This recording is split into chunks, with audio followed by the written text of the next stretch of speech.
To Extra Perspective on the vaccines headed to El Paso in the coming weeks. Governor Greg Abbott says the CDC is shipping 1.4 million doses of the COVID-19 vaccine to Texas. And the target date, according to Abbott, these vaccines should be arriving by the week of December 14th and then distributed across the state.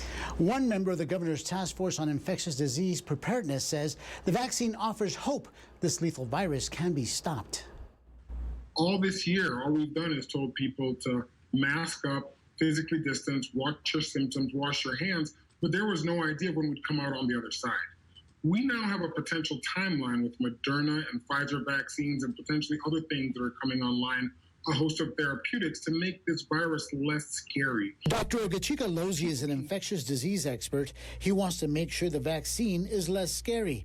A Gallup poll shows 58% of Americans would be willing to take the vaccine, but the same poll shows 42% of Americans would not be willing to take the vaccine. That's the number that concerns health officials like Lozi. One thing that I am hopeful for is that historically, El Pasoans have actually gone above the rate of vaccinations for the rest of the state, right? And so that's the expectation we have. He believes more El Pasoans will take the vaccine if they see health and community leaders lead by example and take it. Alozi is a member of the governor's task force on infectious disease preparedness. He will likely be the first to know when the vaccine arrives. As a member of the governor's task force, will you be involved in the vaccinations? If not, whom?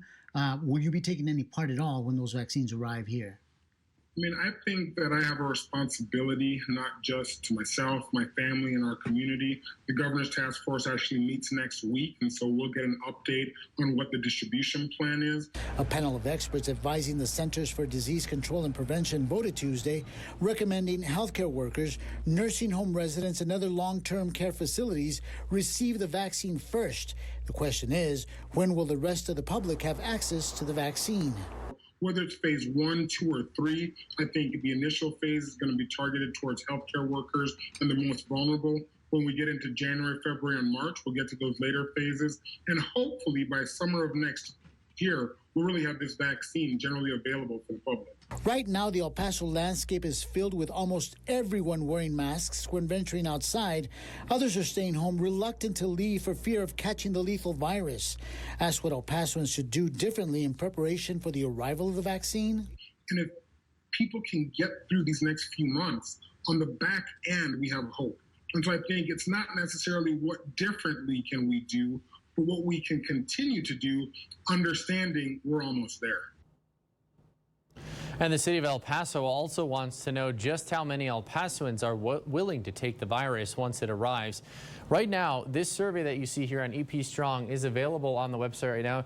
You just have to click on the vaccination tab, and that'll give you a link both in English and in Spanish to the community vaccine survey.